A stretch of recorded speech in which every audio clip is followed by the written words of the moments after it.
Assalamualaikum warahmatullahi wabarakatuh. Waalaikumsalam Selamat warahmatullahi sore wabarakatuh. untuk sobat semua warga Muhammadiyah di Kota Yogyakarta khususnya. Di sini sudah hadir Ustadz kita. Nah, Ustadz kita ini Bapak Arif Barata. Nah, nanti akan ada banyak pencerahan-pencerahan seputar eh, tradisi-tradisi yang ada di masyarakat gitu Karim nggih. Nggih. Di masyarakat ternyata itu kan banyak fenomena-fenomena yang konon katanya wah itu Muhammadiyah melarang. Nah, ini yang akan kita bicarakan Mas Arif Barata, terutama di awal atau untuk mengawali bulan puasa itu ada tradisi misalnya ziarah ya. Iya. Kemudian ada lagi padusan. Nggih. Nah, ini ternyata kan banyak juga yang mengatakan wah itu kalau Muhammadiyah itu melarang, Muhammadiyah itu ya itu bid'ah dan sebagainya.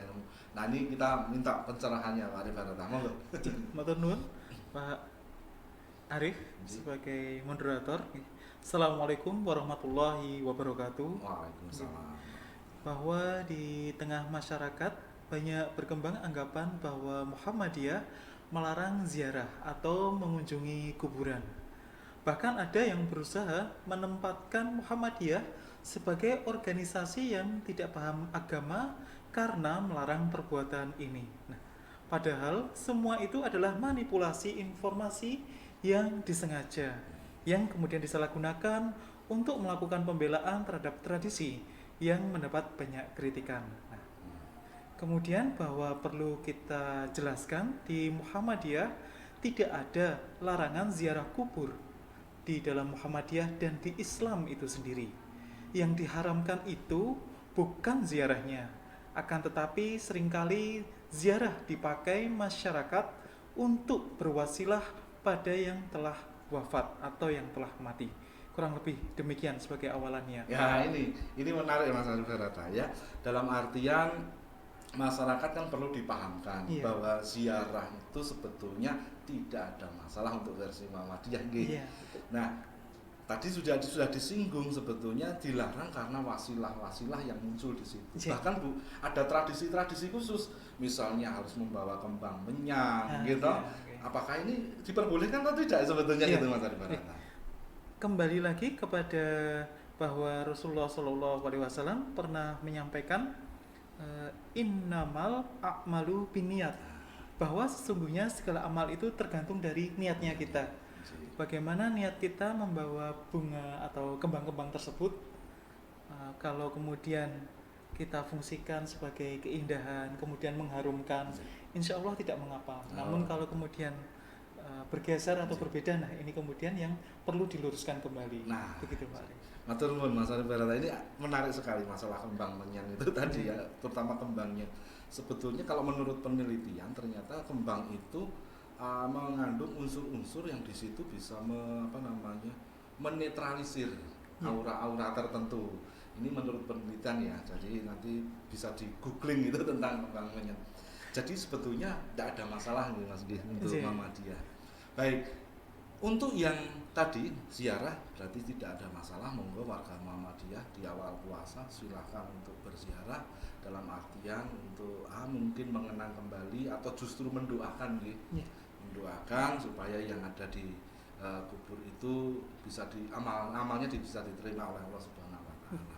Mungkin perlu ada tambahan lagi untuk tentang ziarah menika, bahwa di dalam sebuah hadis, para pemirsa sekalian, kuntu nahaitukum an ziyaratil kubur ala fazuruha fa innaha tuzakkirul maut, yang artinya dulu aku melarang ziarah kubur, maka sekarang berziarahlah karena hal itu mengingatkan mati. Nah, ini sudah menjadi hadis yang populer di antara kita semua umat Islam, bahwa di dalam usul fikih juga bahwa kata perintah yang datang setelah larangan sebagaimana dalam masalah ziarah kubur ini bukanlah sesuatu yang wajib.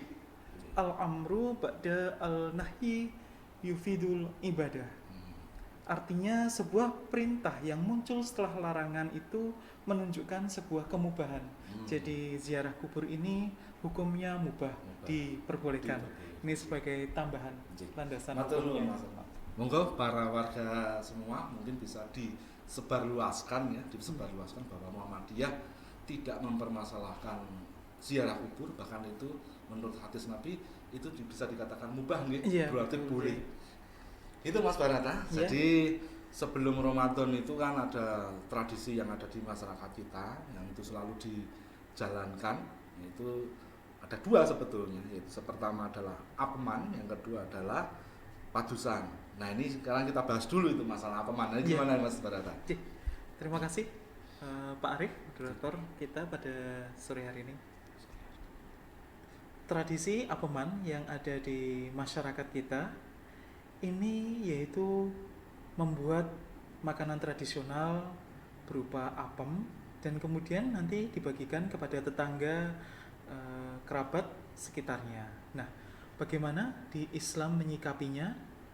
Bahwa dalam tradisi Islam ini secara umum Nabi Muhammad SAW dalam sebuah hadis riwayat Tabrani, sesungguhnya orang terbaik di antara kalian adalah orang yang memberi makan.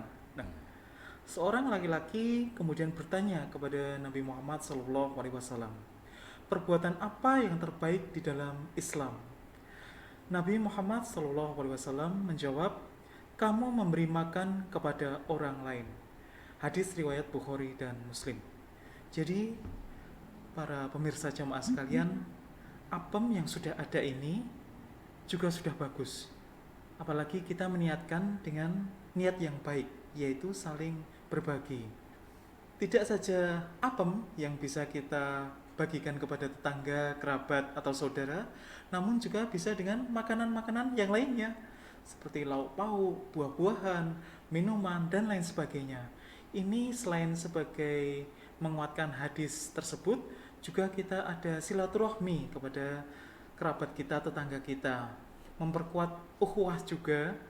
Nah, kemudian bagaimana kita saling mengunjungi, bahwa saling mengunjungi itu juga disunahkan untuk membawa oleh-oleh. Nah, apem itu sudah bagus sekali, ditambah dengan yang lainnya ini juga akan lebih bagus. Demikian kurang lebihnya, Pak. Matur nuwun Mas Barata. Ini perlu kita tegaskan kan begini ya, mungkin ini versi literasi Jawa ya, Mas ya.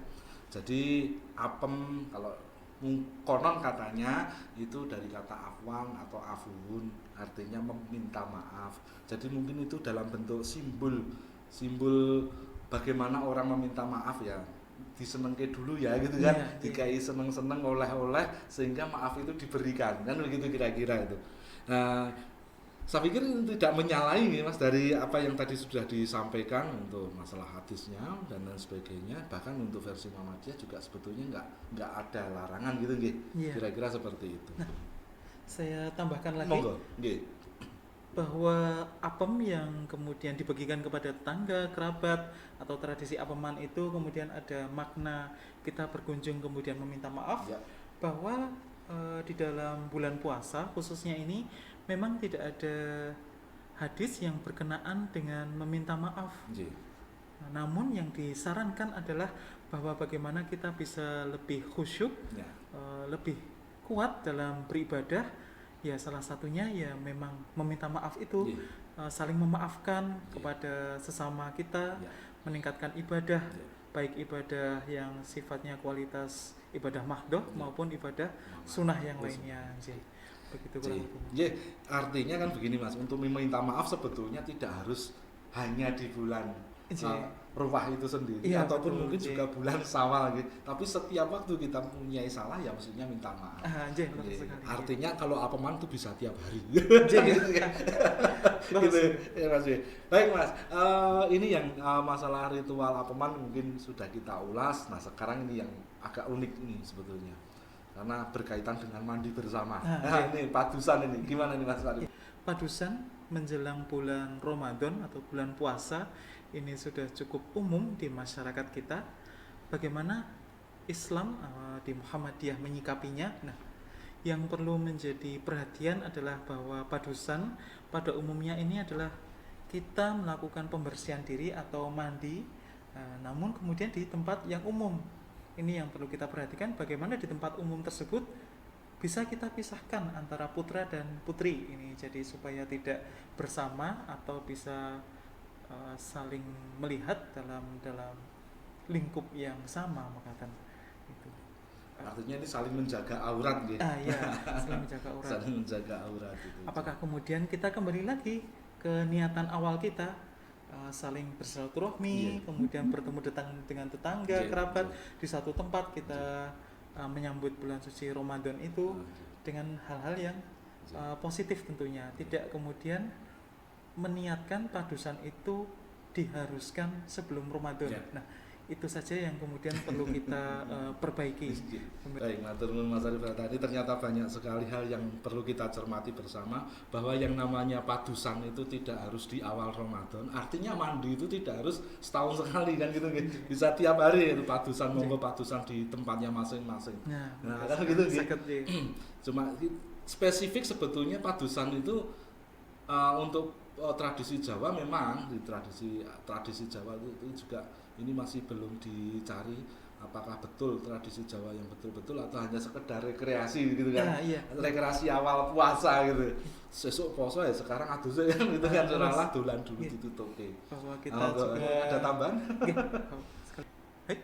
Warga Muhammadiyah yang berbahagia, Ramadan memiliki ruang waktu yang suci dan hanya bisa dinikmati oleh mereka yang sudah menyucikan jiwa dan hartanya. Untuk itu, segera sucikanlah jiwa dari segala kemunafikan dan kefasikan, kemusyrikan, terutama penghambaan terhadap materi dan kekuasaan. Begitu juga warga Muhammadiyah sekalian, hal buruk yang sering menjadi kebiasaan seperti terlambat mengerjakan sholat, malas membaca Al-Quran, dan kemudian berhitung saat bersedekah.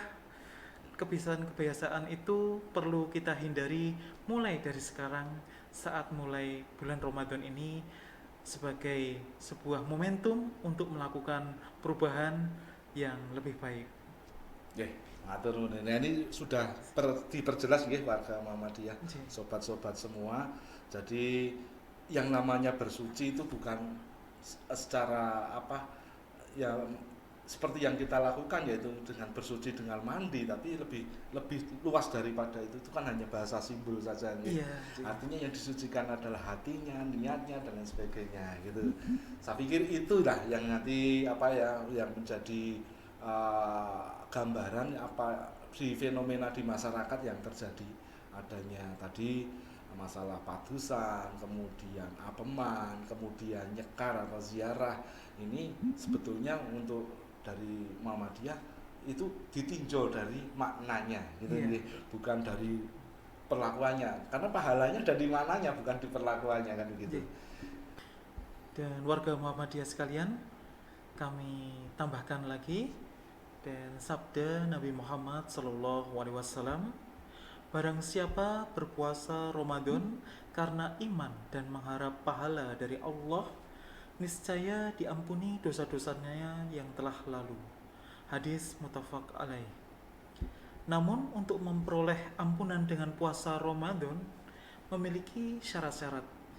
Dikutip dari sebuah kitab, yaitu kitab Risalah Ramadan, ada 2 syarat utama agar bisa memperoleh ampunan dengan puasa Ramadan. Yang pertama, mengimani dengan benar akan kewajiban ini, dan yang kedua, mengharap pahala karena di sisi Allah Ta'ala. Nah, itu warga Muhammadiyah sekalian yang kami hormati dan berbahagia.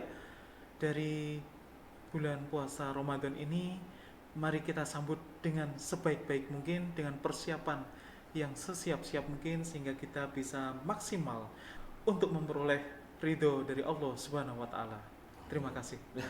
Terima kasih Mas Arif. Tadi banyak sekali pencerahan yang bisa kita cermati betul-betul, sehingga kita luruskan niat untuk puasa Ramadan kali ini di tahun 1442 Hijriah. Kebetulan ini istimewa juga, masih pandemi. Gitu. Jadi untuk para sobat warga Muhammadiyah, jangan sampai terlena, tetap harus menjaga protokol kesehatan. Dan jangan lupa untuk selalu like and subscribe yang di bawah ini, sehingga kita bisa membuat obrolan-obrolan yang ringan yang bisa diterima oleh masyarakat. Ngaten Mas Ari Barata. Iya, terima Matur kasih, nuwun ini sudah hadir di sini sehingga Sama-sama. kita bisa menggugah pikiran dan menggugah ilmu. Iya. Itu harapannya. Monggo sobat warga Muhammadiyah semua, kami ucapkan selamat menjalankan ibadah puasa. Semoga ibadah puasa kali ini betul-betul kita bisa mencuci hati dan semua amalannya diterima oleh Allah Subhanahu wa taala. Terima kasih. Assalamualaikum warahmatullahi wabarakatuh. Waalaikumsalam warahmatullahi wabarakatuh.